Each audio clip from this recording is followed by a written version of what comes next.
Bismillahirrahmanirrahim.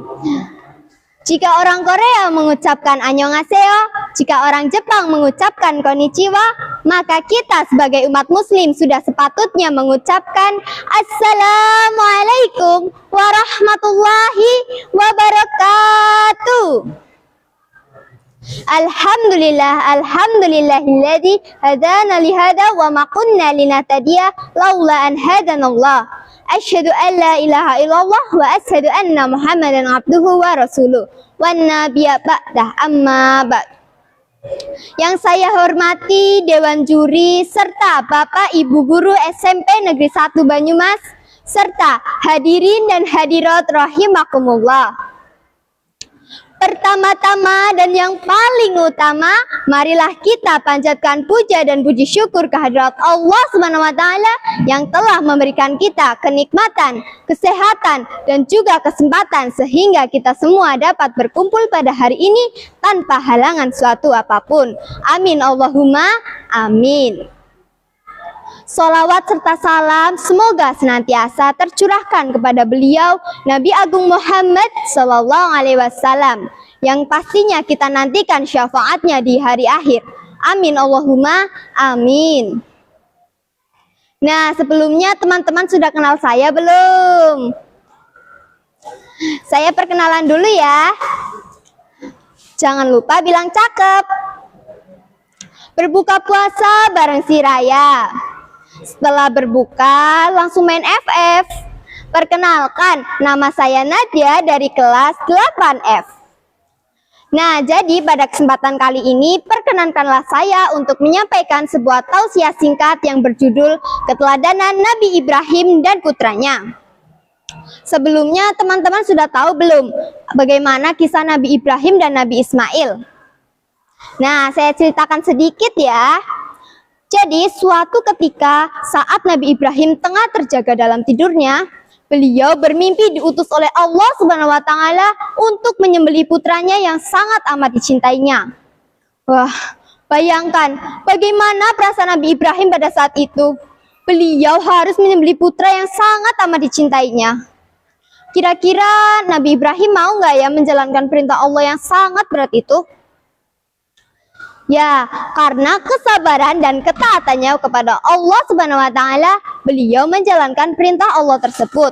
Nah, lalu bagaimana dengan Nabi Ismail? Sungguh luar biasa juga, Nabi Ismail pun sangat taat kepada orang tuanya. Beliau rela menyerahkan hidup dan matinya kepada Allah SWT. Subhanallah. Nah, terus apa teladan yang dapat kita ambil dari kisah tersebut, Nat? Nah, itu dia, ada dua keteladanan yang dapat kita ambil dari kisah tersebut. Yang pertama, yakni ketaatan kepada Sang Pencipta. Dan yang kedua adalah ketaatan kepada orang tua. Mengapa sih kita harus meniru kisah tersebut, Nat? Nah, kita harus meniru kisah tersebut karena ketaatan kepada Allah SWT merupakan kewajiban kita sebagai hambanya, menjalankan segala perintahnya dan menjauhi segala larangannya. Dalam hal dan kondisi apapun jika itu memang perintah dari Allah SWT.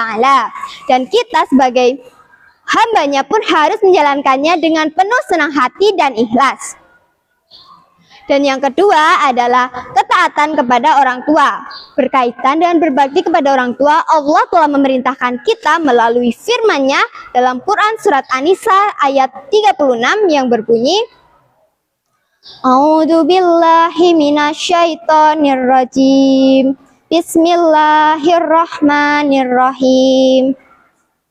Wa'budullaha wa la tusyriku bihi syai'an wa bil walidaini ihsana wa bidil qurba wal yatama wal masakini wal jaridil qurba wal jaril junubi was sahibi bil jambi wabnis sabili wa ma malakat aymanukum innallaha la yuhibbun man kana muhtalan fakhura.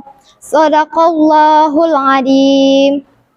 Yang artinya, dan sembahlah Allah dan janganlah kamu mempersekutukannya dengan sesuatu apapun.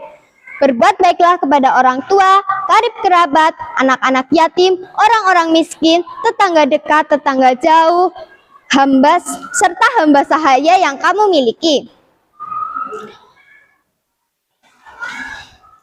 Nah, dari ayat tersebut sudah jelas bahwa berbakti kepada orang tua itu hukumnya wajib. Sungguh luar biasa pengorbanan orang tua kita. Dan kita sebagai putra-putrinya pun harus taat dan berbuat baik kepada orang tua. Seperti yang telah dicontohkan dalam kisah tersebut, selagi tidak bertentangan dengan ajaran agama Islam, kita wajib taat, patuh, dan berbuat baik kepada orang tua. Karena sesungguhnya ridho Allah berada pada ridho orang tua dan murkanya Allah berada pada murkanya orang tua kita. Nah, dari apa yang telah saya sampaikan tadi merupakan kisah yang benar-benar terjadi oleh Nabi Ibrahim dan Nabi Ismail. Dan tentunya memiliki hikmat yang sangat luar biasa yang dapat kita teladani, yaitu ketaatan kepada Allah Subhanahu wa taala dan ketaatan kepada kedua orang tua kita. Hadirin dan hadirat rahimakumullah. Mungkin itu saja yang dapat saya sampaikan, kurang lebihnya saya mohon maaf. Semoga yang telah saya sampaikan dapat bermanfaat dan dapat diterapkan dalam kehidupan sehari-hari. Neng cuminten ketiban boto. Cekap semanten atur kawula, wallahul muwafiq illa aqwamit thoriq. Wassalamualaikum warahmatullahi wabarakatuh.